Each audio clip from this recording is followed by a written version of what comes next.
Hello and welcome to the second episode of the AstraZeneca Women in Tech series. I'm your host, Ben Bentham, and today I'm joined by Dilek Houghton from our cybersecurity team based in the UK at our Macclesfield site. Dilek, welcome to the episode. How are you? Good, thank you, Ben. How are you?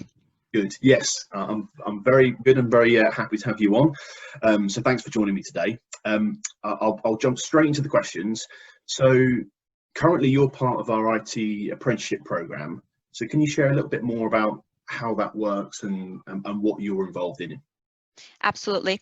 So I am an IT apprentice, like you mentioned, and joined AstraZeneca 2 years ago in the IT apprenticeship scheme. So how it works for us is that we rotate every 8 months onto a different business unit to gain experience and knowledge in different part of the IT. And so far, I've completed 3 rotations, and I'm on to my 4th rotation in cybersecurity, architecture, and engineering team. And previously, I've done rotations in operations IT as a business analyst. I did a rotation in tech innovation team, and also my previous rotation was within enabling units as a project manager. Associate project manager. So yeah, and this role is more like a security architect type of role. Wow. So you get to do quite a fair bit. Yes, absolutely, yeah. Excellent. So what's been your most interesting area of IT so far? I know you'll probably say all of them because all new experiences, but if you had to pick one area or discipline of IT, what would it be? Yeah, I think it's a tough one to choose because, like you said, they all have been quite interesting and I really enjoy them all. I suppose I would say I'm more aligned to project management and architecture type of roles than the previous ones, but I equally enjoy them all. Yeah, it has been a good experience for me. Great. Oh, lovely. And it's fair to say you have quite an interesting and unique background. So can you share a little more about life before your IT career? Yeah. So I am an older IT apprentice. So before I joined AZ, I worked in several companies, and my background is mainly admin type of roles. So to start from very beginning, I do have a degree in Turkish language and literature, and I graduated in 2006. And back then I thought that's what I wanted, but didn't want to pursue a career in education. So and where I am from, you don't usually have similar opportunities like the apprenticeship scheme we have in the UK. So for graduate opportunities, you need to have a relevant degree. So let's say if you studied finance, then you are kind of expected to kind of find a role similar to your background, or if you studied IT, then again, similar. So I ended up starting as a receptionist in a global commercial real estate company in Turkey. I worked there for a couple of years before my husband and I moved to Australia. So I managed to secure a role in Australia with the same company, but I was sent to different accounts to work. So I had the opportunity to work at Microsoft and also a company named Telstra, which is very similar to BT in the UK, a large telecommunications company, but always worked in administration type of roles. And I had my first child in Australia. And then as we decided to move to UK, I found out I was pregnant to my second. So when we moved here, I just thought, okay, it makes more sense to take a few years break from work so that I could spend more time with my children. And that's what I've done. And during that time, I sort of decided, okay, this is a good time for me to, look into a different career path. And I always had interest in technology, and probably because I sort of work for technology companies, and also my husband is also within works in IT. So okay, possibly they influenced. I had a big influence from that aspect. And I started doing really simple programming type of activities.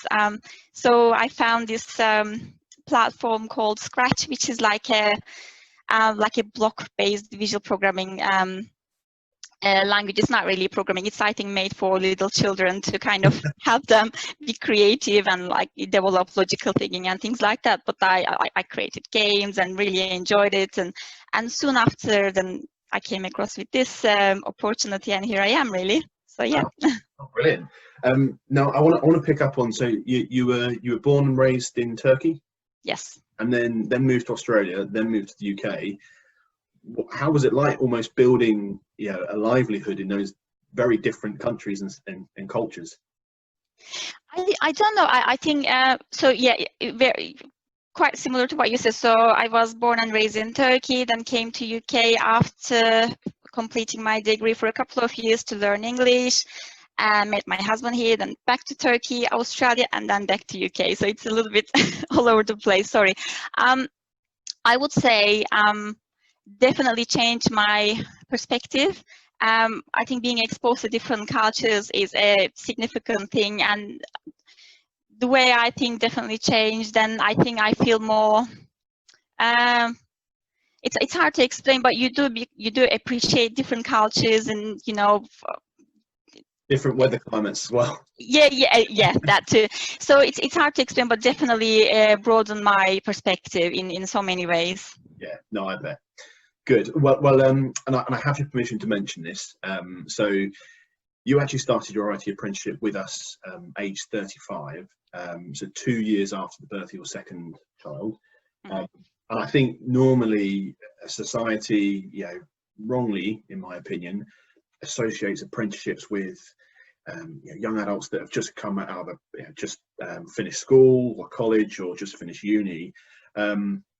So it's fantastic to see someone that's got a bit more life experience, you know, opting for an IT apprenticeship as their kind of the first route into an IT career. What made you decide to go down the apprenticeship route?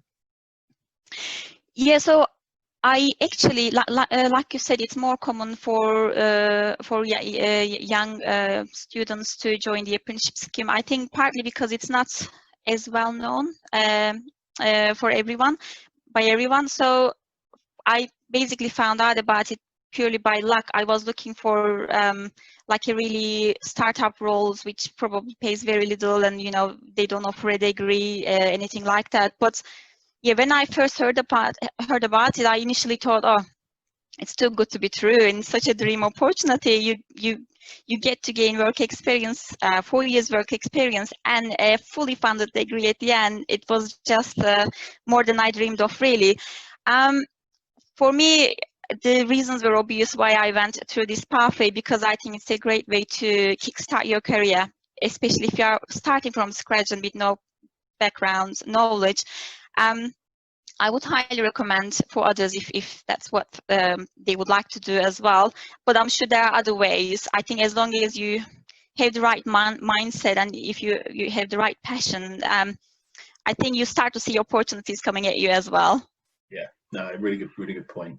And I just want to say, you know, listening to your story is such an inspirational message. You know, I think so many people watching this will hopefully share with their friends and families, you know, to demonstrate that, you know, what you've done, Dilek, is that age doesn't matter. You know, having children does not matter. You know, there's no time limit on when you can start a new career, you know, be that in IT or any other discipline. So I'm really hopeful. I think so many people will take so much confidence and inspiration away from your story. So I really appreciate you sharing this with us. Oh, my pleasure. And I want to touch upon another point is, you know, what advice would you give to women, young and experienced, interested in pursuing a career in IT?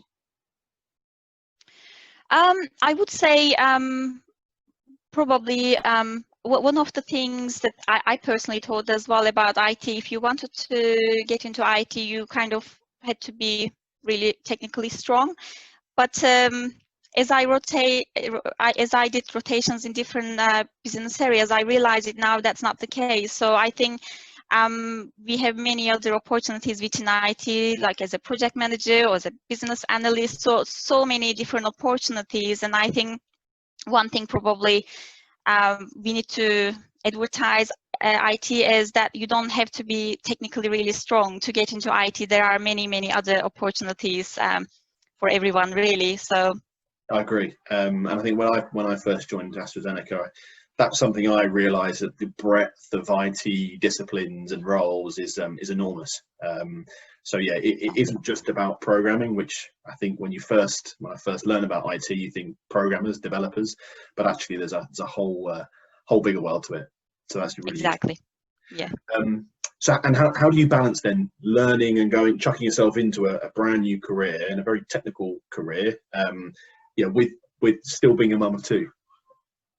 Yeah, no, it's challenging from time to time, especially during assignment times, because I've got two young children to take care, and also we've got university and we are also working full time. But we do get plenty of support.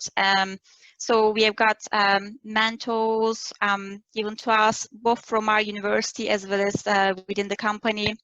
We have got buddies, and we are given space and time to work on our assignments as well. So I think if you plan everything and if you always make time, I think it's definitely doable. And we all I think did really well in the last couple of years. The apprentices I started with, and we all had really good grades, and we all seem to be managing well. So it's doable. I do have my additional challenges, I guess, in that respect, but definitely it's not as challenging as I thought it would be, if that makes sense, because we are fully supported.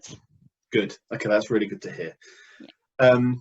And then, being still relatively new to the IT world, are there any role models that you look up to, or for inspiration and guidance?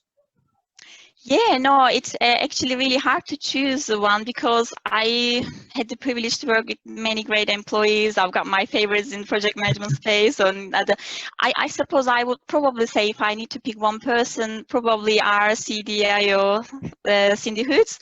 To me, she's such an inspiration. She probably went through a similar path, obviously, a lot earlier than myself, but yeah, no, I enjoy listening to her advice, and she is doing a lot of investment in learning, and she believes in continuous learning, which I am really passionate about myself. So yeah, I would say Sydney Hood probably. I agree. That's a really good person to say, and you're right. She's a very big advocate of self-development, learning, and she's doing her own kind of the live development sessions across staff across AstraZeneca IT. So yeah, that's a really good one. That brings me on to my last question, and this is the question that will feature across all of the guests that come on the series. And it's really about what do you think we as a business, but also as kind of society, what could we be doing more to support greater female representation within technology? I suppose it comes with some advertising from my perspective, because for me, when I first found out about an opportunity like this, and I'm sure there are many other opportunities for females like myself going back to work after having children or wanting to change their career path, it will be good to kind of understand what sort of options we have, and also about advertising, like I said before, that you don't have to be technically strong to get into IT. We do need diverse thinking. We need different ways of thinking to collaborate and have better results. So I would say probably advertising IT to wider groups, that it's not just it's not about programming, and also promoting these opportunities to others as well, so that it's not just for people who are just finishing their school. So I would say probably those two for me. Yeah. Great. No, thank you. That was more than I was expecting, so I really appreciate that answer. Well, unfortunately for us, that brings us to the end of the episode. Dilek, I'm really grateful for you being here, and it's been a pleasure to have you, and you've been such a great sport. I think you've got a great message, and as I said, I think lots of people will take real inspiration from your story. So thanks for joining us. Thank you. And And to the viewers, thanks for watching. If you've enjoyed the session, please give us a like, share, or feel free to leave a comment.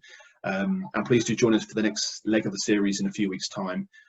But in the meantime, please take care, and we'll see you very soon.